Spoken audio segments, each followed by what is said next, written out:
this computer. You want to announce? So my, I should talk to this camera. My chapter was taking notes and summarizing. So for that, I made these little handy dandy note-taking guides. Each of the students here, what do you? All right, I'm already getting harassed by my students. Here are my students. Here they are. Hi. They're gonna take notes either in their notebook or on this thing, but this is just a guide for them. Okay, here you go, Madison and Michael and Raymond. Raylan, pronounced Raylan. That was really. Right? It's not Michael, like. I got everybody's name wrong. Let's just fix this camera real quick. Good start. You need a pen? Pen? Pen? You need a pen too? Yeah, great. Good job, guys. That's what I call the class prepared. Maddie did. Maddie and Raylan. Raylan brought a notebook. So again, you can take notes in your notebook or on the paper. It's just a guide to some of the things. So before we start, they can't Do we have see to put our name on this? They can't see the PowerPoint. You can put your name on it, yeah, but you're gonna keep it. It's just for you guys, okay? So to start, I want to remind you guys of some of our essential questions. All right, so these are the questions that are guiding all of our unit in the civil rights movement, right? So some of these questions include: what does racism look like? What does protest look like? And these are the kind of things that you want to keep in mind as we go through this lesson and all the lessons for the civil rights movement. Okay. I also put there on your notes some topical questions. So some of the questions include: how do you think Malcolm's childhood affected his civil rights activism? Obviously, you can't answer that right now. Maybe you'll be able to answer that with some ideas in real soon. So let's do a little bit of a review. You guys actually didn't sit in class, but you're gonna have to pretend like you know what last class is about. So can anybody tell me who we covered in last class? There's some hints on your notes and a picture of the man behind me. Maddie. Martin Luther King. Yes, Martin Luther King Jr. All right, and can somebody tell me a little bit about Martin Luther King's approach to activism in the civil rights era? Anybody want to take a shot? We learned about it last class. Obviously, again, you guys weren't actually here, but someone take a stab at it. Chris. Nonviolent. Nonviolent, yes. Martin Luther King believed in nonviolent resistance. He called it a form of civil disobedience, okay? Can somebody give me an example of an event that Martin Luther King held or led that was a great example of this belief? Mike? The March on Washington. The March on Washington, right. So on August 28th, 1963, you don't actually need to know the date, just kind of generally know where it is. We actually just had the 57th anniversary with the March on Washington. Ray, I think me and you were at that. Were we teach? We were, Stu. So August 28th, 1963 holds the March for Jobs and for Freedom on Washington. Okay, but today we're going to learn about somebody different. Somebody who thought so low of the March on Washington that he called it the farce on Washington. Does anybody know what the word farce means? Anybody want to take a stab? Anybody know? Maybe no. Brett? False. False. Yeah. Okay. False is close. Anybody else gonna take a stab? Farce means like buffoonery is usually some kind of trick. It's deception. Different things, a joke. Different kind of things like that. So this civil rights leader was so disgusted with the March on Washington that he called it the farce on Washington. Anyone want to take a guess at who that civil rights leader might have been? Malcolm X. Malcolm X, thank you, Mike. Yes, and he is the topic of our conversation today. I have a quote back here you might want to take note of. He called the March on Washington an outing, a picnic. He even said of the March on Washington, it was a good show, like the Rose Bowl. Real cocky and all Malcolm X-like. It was awesome. Anyway, so here's some quick background facts. No, I lied. We're not going to do that yet. You guys take 20 seconds now. There's a little part here that says, you tell me in your packets. I want you guys to write down some thoughts, some words, whatever you might know, think, or feel about Malcolm X. I got 25 seconds, and then we're going to write some of those things on the board here. So ready, set, go.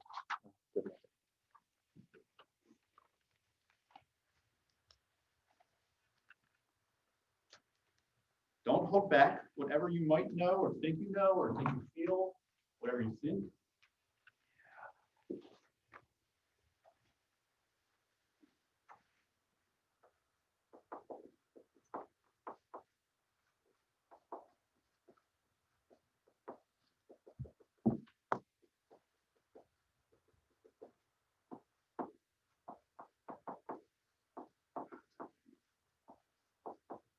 Okay, all right, who wants to start? What do we know, think, or feel about Malcolm X? Rayland? He's Muslim. Yes, very good point. Yes, he was a Muslim. He belonged to the Nation of Islam. That's going to be important in his civil rights leadership. It's unusual for a Muslim to be prominent in America, especially at this time. Anybody else? Any thoughts, feelings about Malcolm X? Radical. Radical. Okay, this is a word often associated with Malcolm X. Radical. Anyone else? I have aggressive, defensive, anti-white, and hostile. Holy hell. Okay. Anti-white. And hostile. Aggressive. I think they're bad things. Yeah, I didn't say, I just, they were, you fired them at me, that's all. Anyone else? Anyone else? Any that are up here? Rayland? By any means necessary. By any means, that's great, that's great. By any means necessary. We're gonna touch on that. Okay, perfect. Thank you, guys. All right, so let's do some quick background facts. We're gonna come back to some of these points here about Malcolm X. He's born in Omaha on May 19th, 1925. He's born to a Christian preacher who's inspired by Marcus Garvey. Anybody know who Marcus Garvey is? He was a Jamaican, I believe Jamaican, civil rights leader, came into America, and he was a African revitalizationist. He believed that the black man was never going to get respect in America by the white man. He said, go back to Africa, Africa's day is coming. Malcolm's father was very much influenced by Marcus Garvey. And he preached very much the same way throughout America, especially in Omaha, Nebraska. In fact, it would be a problem early on in Malcolm's life. He was the fourth of 7 children from this marriage. Malcolm's father also had 3 kids from a previous marriage. So the autobiography of Malcolm X, which has gone down as probably one of the top 10 literary works of the 20th century, starts off with a scene of his mother pregnant with Malcolm at home with her 3 other children. And she's home alone, and she's awoken by a clan of the KKK. You guys know who the KKK is. We have talked about them before. They tell her that she best get out of town. This is how Malcolm describes it, because the good Christian folk were not going to take her husband, stirring up trouble amongst the good Negro folk of Omaha. They then shatter every window of the house with the butts of their guns, spur their horses, and ride off into the night. Malcolm's father subsequently moves them out of Omaha. When Malcolm is just a few years older, as they're after they moved out of Omaha, Nebraska, he is awoken in the middle of the night in Lansing, Michigan, because the house is being firebombed. The mom barely escapes with their newborn child. Okay, and then in probably the most violent moment of Malcolm's childhood, one night he is again awoken by screams from his mother because his father has been murdered and left on the street. His leg is pretty much severed from his body. He was under a streetcar. He blames this, Malcolm and many other people blame this on the Black Legion. Black Legion were very similar to the KKK, but they were kind of a little more underground in a sense. They did a lot of their acts at night. There were no marches through the streets. Remember, this is the time of KKK revitalization in the 1920s because Woodrow Wilson's playing A Nation is Born. That movie, pardon me, I'm blanking here. Birth of a Nation. Huh? Birth of a Nation. Birth of a Nation, thank you.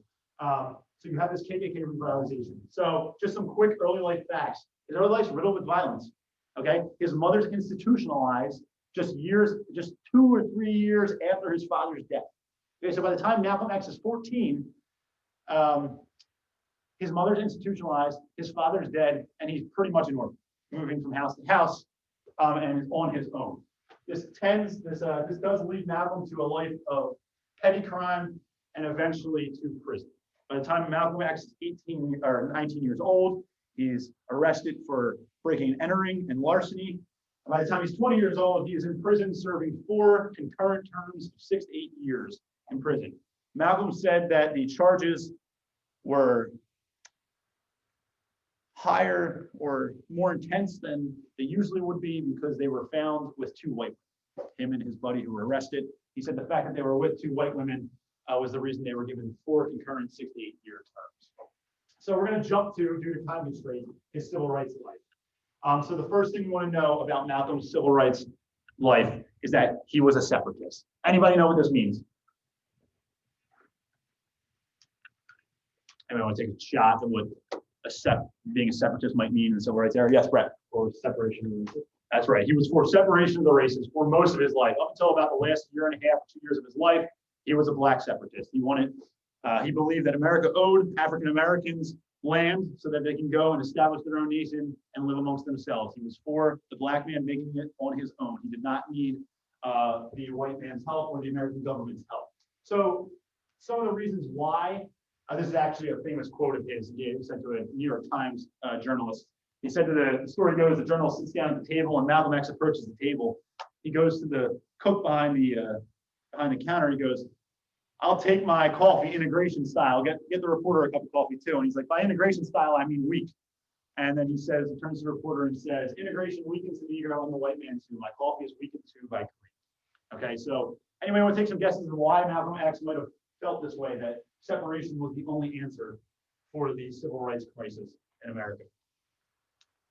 Anyone have an idea? There's really not probably a wrong answer here.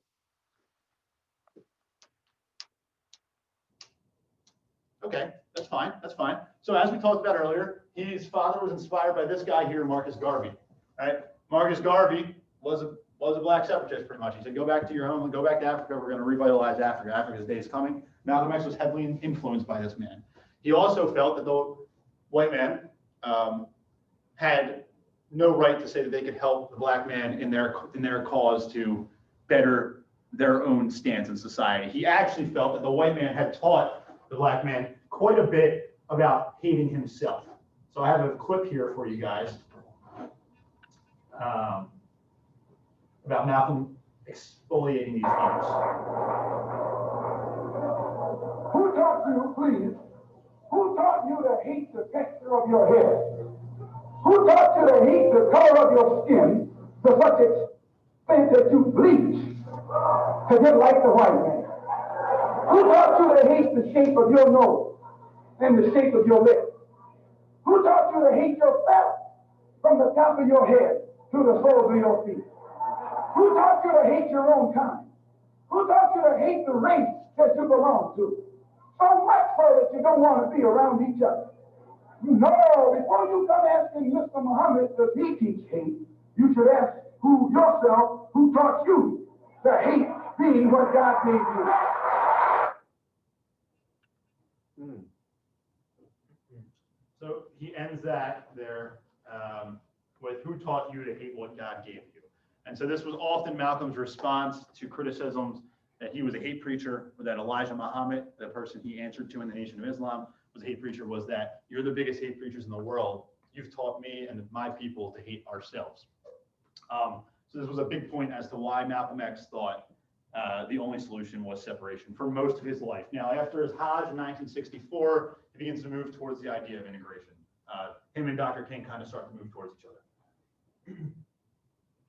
Next point is that Malcolm X was skeptical of white liberals. Okay, so again, getting back to that point, John F. Kennedy we saw on the last slide, but two great examples of this are Lyndon B. Johnson and Robert Kennedy. Malcolm X was no fan of Lyndon B. Johnson, and I don't know, we're going to learn about this in the next few coming days. We're going to talk about Johnson's Great Society, but one tenet of Johnson's Great Society was civil rights movements, was passing civil rights bills. He, in American history, is looked at as a hero in a lot of ways for the civil rights movement. Malcolm X did not think so. He often used this analogy of the fox and the wolf. So in the South, he said, we got wolves. Wolves tell me they hate me. Wolves, I know exactly what I'm getting. He said, I'd rather have Governor Wallace. Do we know who Governor Wallace is by chance? He's a segregationist governor of Alabama. He said, I'd take Governor Wallace over Lyndon Johnson or Robert Kennedy any day of the week, because Robert Kennedy and Lyndon Johnson lie to me and tell me they're my friend, and they're not. Whereas Governor Wallace just tells me he hates me, and they're gonna fight me tooth and nail to get my rights. This probably came from the fact that Malcolm was handling civil rights in the North, not in the South. In the North, it was a lot more systematic. It was harder to see than it was in the South, where it was outright racism. There was segregation still. You couldn't use the same water fountain, different things like that. We're going to touch on his movement in the North. Here's a quote, again, in 1963 here, or 64 rather, he's asked, can you admit that there's progress being made? Like Lyndon Johnson's passing civil rights movements or bills are being passed by Johnson and his administration. And Malcolm X replies with this. You feel, however, that we're making progress in this? No. I will never say that progress is being made. If you take a knife in my back 9 inches and pull it out 6 inches, there's no progress. You pull it all the way out, that's not progress. The progress is healing the wound that the blow made. And they haven't even begun to pull the knife out, much less trying to heal the wound. They won't even admit the knife is there. So his thinking there was that progress is not being made. Throwing me crumbs here and there is not progress. You have to take that knife out and you have to begin to heal that wound. There's a lot more to be done than just saying, oh, you know what, you can maybe use the same water fountain as us now. So he was highly skeptical of white liberals. And that quote, again, came in 1964 at a very pivotal point in his life. Third point here, Malcolm believed in the right to self-defense. This is a very American idea that you have the right. What does self-defense mean to you guys as Americans? Yes, Ray. Defending your own rights and defending your loved ones, whether that be friends or family. Okay, right. Anyone else? Do you guys think this is a right of Americans? That if you're being attacked, you have the right to stop that attack?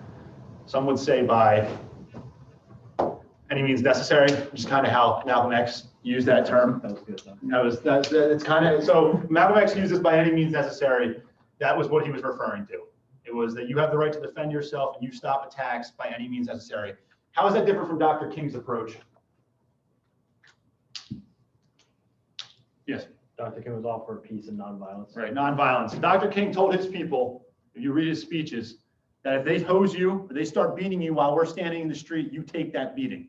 He said that beating is worth the bondage or the freedom of future generations. He told people that if they're going to unjustly arrest you, you go to jail and you spend a few nights in jail because that's worth the bondage and the freedom of the coming generations.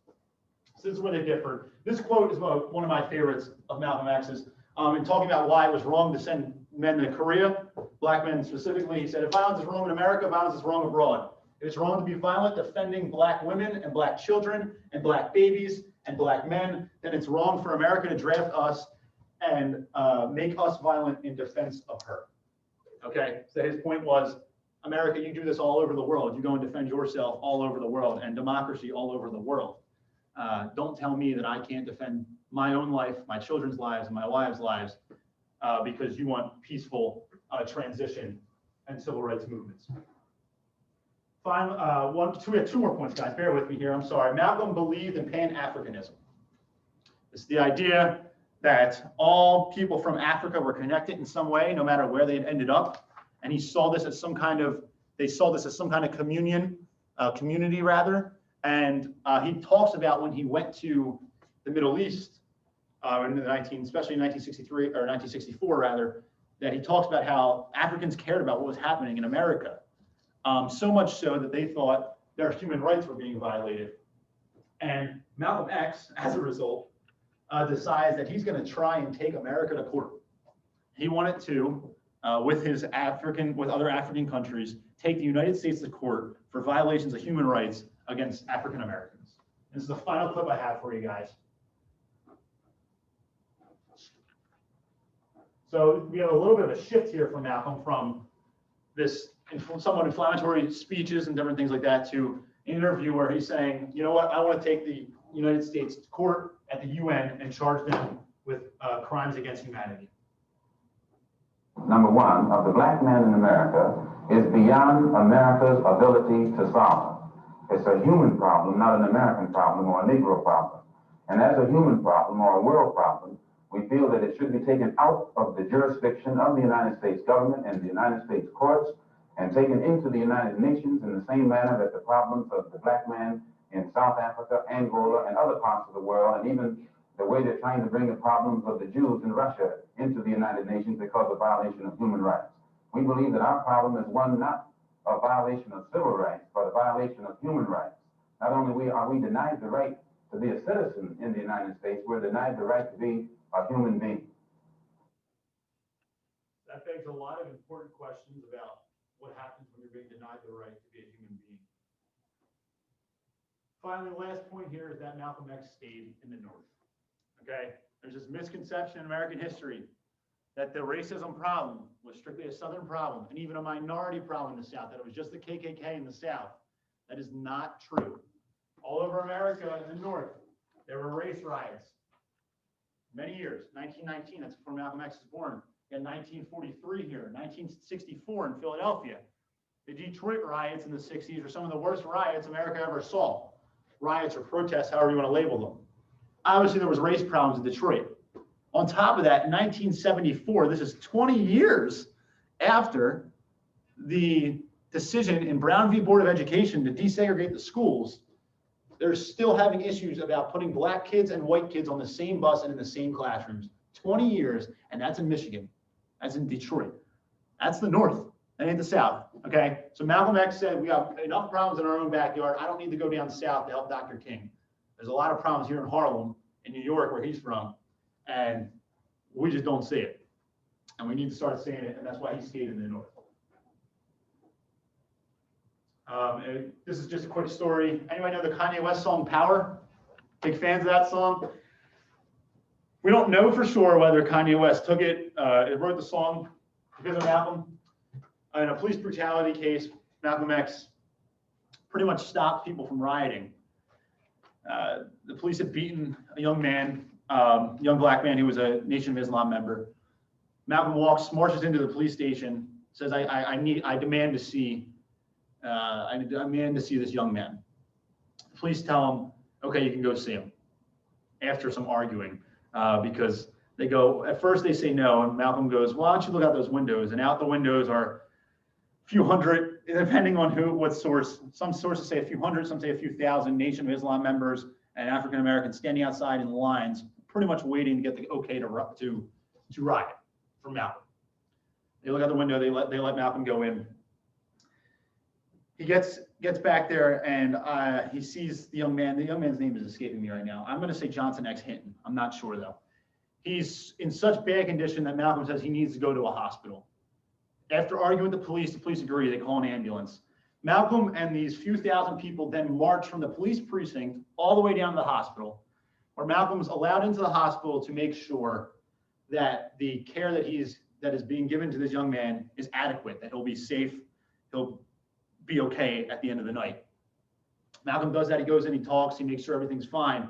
He comes outside to, again, thousands of people, again, a few hundred to a few thousand. There's discrepancies over how many people were there, waiting outside for Malcolm. And pretty much Malcolm X walks out and goes like this. And the crowd dispersed peacefully and goes back to their homes.